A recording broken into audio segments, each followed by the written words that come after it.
Hello trumpet players, welcome back to my channel, and today we're going to have a new video in the All-State series. Today we're talking about the worst way to practice and what you can do to avoid practicing that way.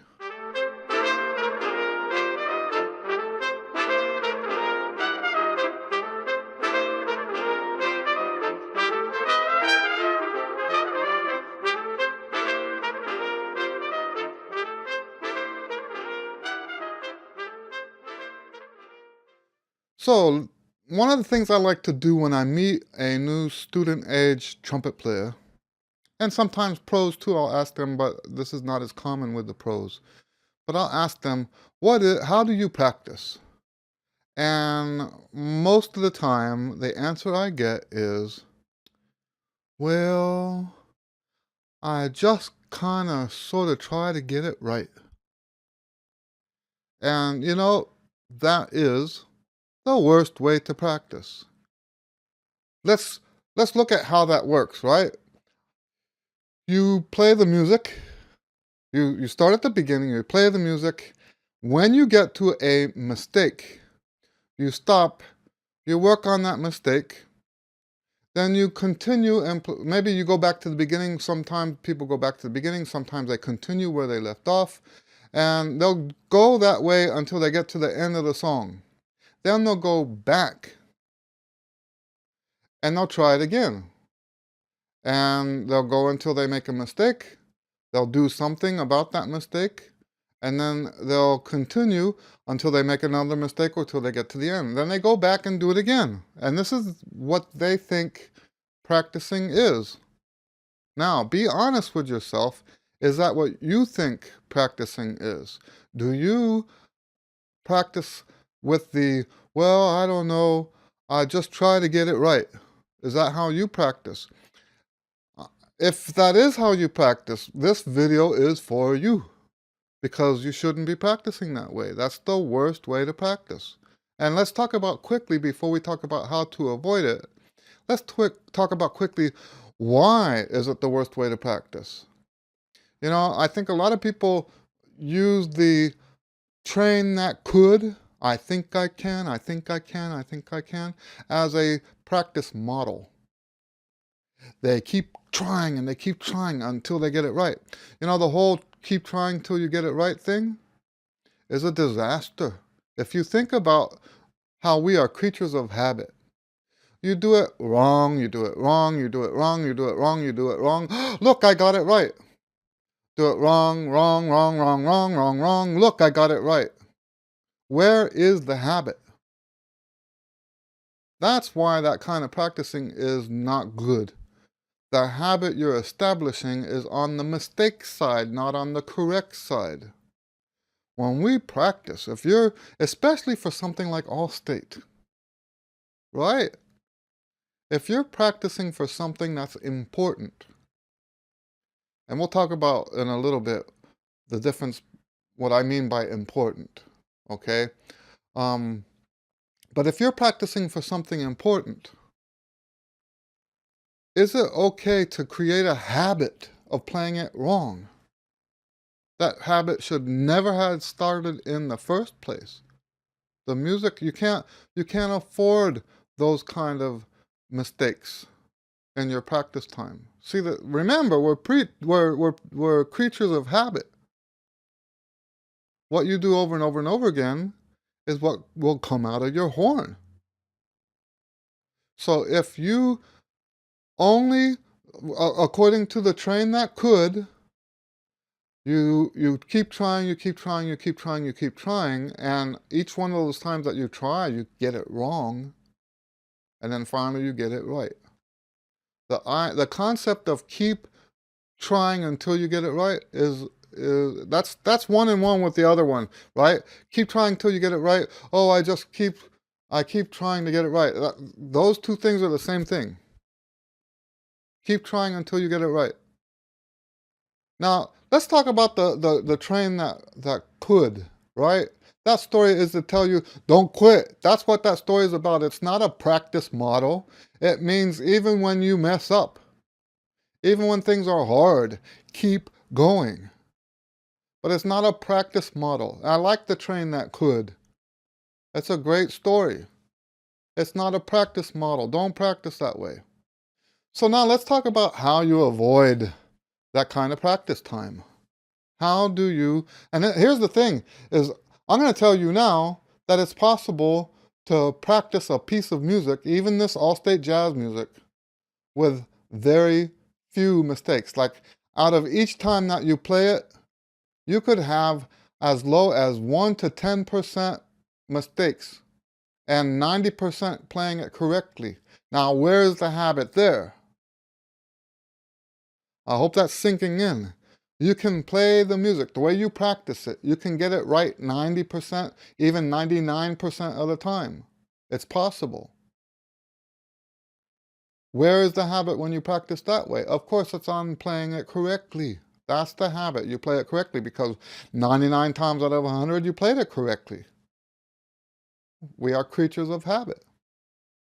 So, now we were going to talk about how important something is. I like to use this comparison of performances. Let's say I was asked to play at the elementary school down the street, and then later asked to play at Carnegie Hall. So Carnegie Hall would be more important. And people will go, oh, but Mr. Lewis, every performance is important. I'm not speaking emotionally. I'm speaking in a practical sense. One thing you might want to remember about me when it comes to these videos is I am not, let's use the word stoic. I am a stoic person in the adjective sense, okay? Because I don't consider myself a stoic as a member of that philosophy, but as an adjective, you could describe me as a stoic person. What that means is I try not to let emotions dictate my behavior. All right. So now that you know that, let's back up and look at the difference between playing at Carnegie Hall or playing at the elementary school down the street. Because emotionally, they're the same to me. They are equally important, emotionally speaking. But in a practical sense, which one do I have? Which one should I make priority to practice for? Okay? If I have X amount of time, let's say I have 100 hours to prepare for both performances, I will probably give the elementary school down the street maybe 10%. So 10 hours I'll give to the elementary school down the street. I'll give 90 hours to the performance at Carnegie Hall.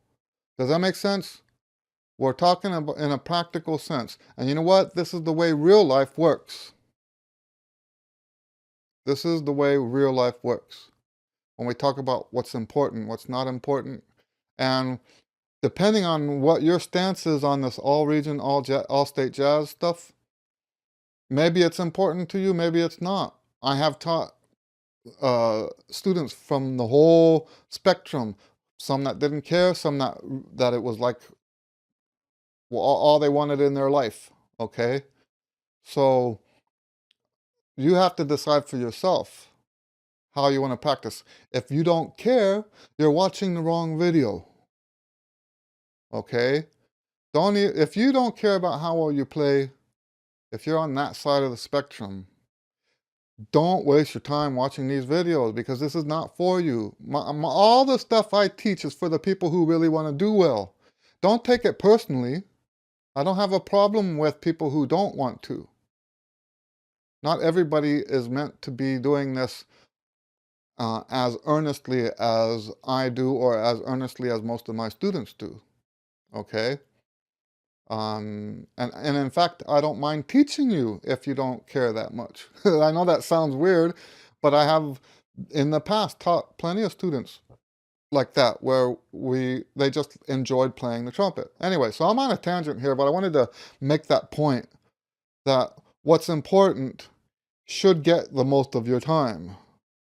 Okay? And if all state is important to you, then all state should get a huge chunk of your practice time. So anyway, going on, how are we going to not practice that way? We're talking about that it's possible to practice in a way that there are no mistakes. Literally, I mean, not so, almost no mistakes. All right. So how does that work? Well, I have a simple formula for this. I love working with simple formulas because it kind of solidifies everything in your mind, right? So here's my simple formula. I'll try to put it over here. Isolate the problem. Now, in the context of learning an etude or learning a piece of music, the problem is actually that you don't know the music, right? So you isolate the problem by acknowledging that you don't know any of it. Then we want to simplify the problem. Whatever it is that you are working on that you can't do, in this case, you don't know the song at all, simplify the problem. And we can do that. The simplification can be in playing less of the music at one time, practicing less. It can be practicing it slower. Those are the two main ones. You bite off smaller chunks, or you can slow it down. If it's something that's high, take it down an octave. Learn it that way first. You see what I'm saying? So the second part of the formula is simplify. The third part of the formula is to repeat what you just simplified in its simplified form a number of times that will guarantee that you get it put into your subconscious mind. Remember always that it's the subconscious mind that plays the music, not the conscious mind. The conscious mind has a terrible track record of playing music. So the objective of your practice time should always be to push the material deep, deep, deep into your subconscious. Now, if you push it in there wrong, it will come out wrong. That's why it's so important to get the music right when you're practicing it, even from the beginning. Okay, so isolate, simplify, repeat, then advance. What are we advancing? On the fourth part, we're advancing whatever the difficulty is that you simplified. So, for example, if you brought the tempo down, then you're going to advance the tempo just a little bit. Or if you made the piece, if you only took that much music, now you're going to take that much music. That's the advance. And you just keep going through this over and over again. Simplify, advance. Simplify, repeat, advance. Simplify, repeat, advance. Simplify, repeat, advance. Okay? That's what real practice is. Now, I like to use a practice technique called working backwards. It was originally used to teach people how to memorize music. I've been using it to learn music for the first time since the late 80s. I've been teaching it that way to students since the late 80s. It's also still a wonderful way, probably the best way, to memorize music. Basically, the working backwards, and I always have to say this when I'm talking about working backwards, no, you don't play the music backwards, okay? There's a few of you, I think it's about 20% of you are thinking, well, practicing the music backwards. No, you're not practicing it backwards, okay? Let's get that clear. We're not practicing backwards. We're playing the music forward, working backwards. We start at the end, and then we add a little bit and a little bit and a little bit until we get to the beginning. This is the opposite of what most people do, but there are psychological reasons for practicing it this way. There are also some practical reasons for it as well, but I'm not going to get into those right now. I might later make a video about working backwards, maybe, and I will take it into consideration even more if someone asks for it, but right now that's not what this video is about. There are other techniques. So basically, you want to find or invent a practice technique that follows this same formula. Isolate, simplify, and repeat, and advance. Find a practice technique that you can use on this music, the all-state jazz music. Find a technique that you can use that will help you prevent mistakes from happening in your practice time. That's what this video is all about. We're talking about the worst way to practice.